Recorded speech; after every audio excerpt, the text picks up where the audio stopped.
தேசத்தை கட்டியெழுப்பும் வரி திருத்த சட்டம் மூலம் அரசியலமைப்புக்கு அமைவானது என உயர்நீதிமன்றம் பாராளுமன்றத்திற்கு அறிவித்துள்ளதாக சபாநாயகர் இன்று தெரிவித்தார்.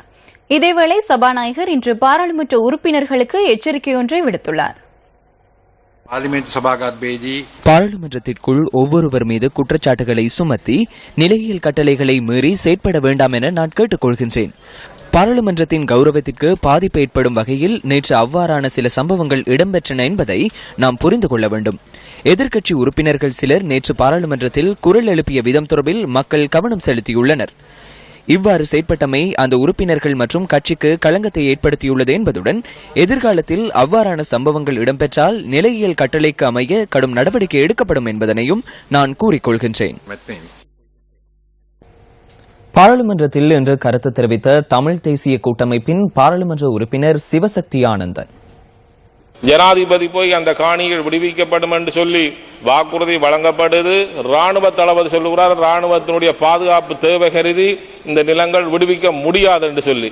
ஜனாதிபதி கீழே இந்த பாதுகாப்பு இருக்குதா, இல்லாட்டிக்கு பாதுகாப்புக்கு கீழே ஜனாதிபதி இருக்கிறாரா? நல்லிணக்கத்தை கட்டியெழுப்புவதற்கும் இந்த ராணுவம் முட்டுக்கட்டியா இருக்கு. சர்வதேச சமூகத்தை நீங்கள் ஏமாற்றுவதற்காக பல்வேறு கதைகளை ஜனாதிபதி, பிரதமர், உள்நாட்டிலே ஒரு பேச்சு, தெற்கிலே ஒரு பேச்சு, வடக்கிலே வந்தால் நீங்கள் ஒரு கதை. ஆனால் மக்களிடமிருந்து நாங்கள் பெற்ற ஆணையை இன்றைக்கு நாங்கள் அதை நிறைவேற்றிக் கொள்ள முடியாத ஒரு துர்ப்பாக்கியமான நிலையில் இருக்கிறோம். தமிழ் மக்களுடைய கோரிக்கைகளை நிறைவேற்றுவதற்கு பதிலாக இன்றைக்கு அதுக்கு எதிரான செயல்பாடுகளை ராணுவமும் இந்த அரசாங்கமும் தொடர்ச்சியாக செய்து கொண்டு வருகிறது. இதனுடைய ஒரு வெளிப்பாடுதான் எதிர்வருகின்ற 24ஆம் தேதி சனிக்கிழமை எழுக தமிழ் என்ற ஒரு மக்கள் பேரணி அங்கே முன்னெடுக்கப்பட இருக்கின்றன.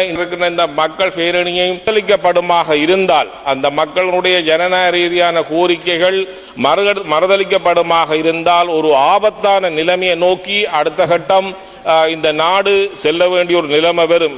அரசியல் கைதிகளின் உண்ணாவிரதம் தொடர்பிலும் பாராளுமன்ற உறுப்பினர் இன்று கருத்து தெரிவித்தார். அனுராதபுரம் சிறைச்சாலையிலே 2வது நாட்களாக இந்த அரசியல் கைதிகள் உண்ணாவிரதம் இருந்து வருகின்றார்கள். இவர்கள் பல தடவை தங்களுடைய விடுதலை தொடர்பாக இந்த உண்ணாவிரதத்தை மேற்கொள்கின்றார்கள். இவர்களுக்கு வாக்குறுதிகள் கொடுக்கப்படுவதும் மீண்டும் அந்த வாக்குறுதிகள் மீறப்படுகின்ற இந்த நிலைமைகள் இருக்கிறது.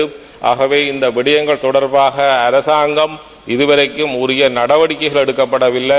ஒரு நீதிமன்றத்திலே இவர்களுடைய வழக்குகள் விடுவிக்கப்பட்டாலும் இன்னொரு நீதிமன்றத்திலே அந்த வழக்குகள் மீண்டும் தொடரப்படுகிறது. வடமாகாணம் தவிர்த்த ஏனைய மாவட்டங்கள் இந்த வழக்குகள் நடைபெற இருக்கிறதால், நடந்து கொண்டிருக்கிறதால மொழி ரீதியான பிரச்சனைகள் இருக்கின்றன. இந்த அரசாங்கம் உண்மையான நல்லிணக்கத்தை அல்லது ஒரு நம்பிக்கையை கட்டியெழுப்ப வேண்டுமாக இருந்தால் இந்த அரசியல் கைதிகள் எல்லோருக்கும் ஒரு நிபந்தனையின்றி பொது மன்னிப்பு வழங்கி விட வேண்டும்.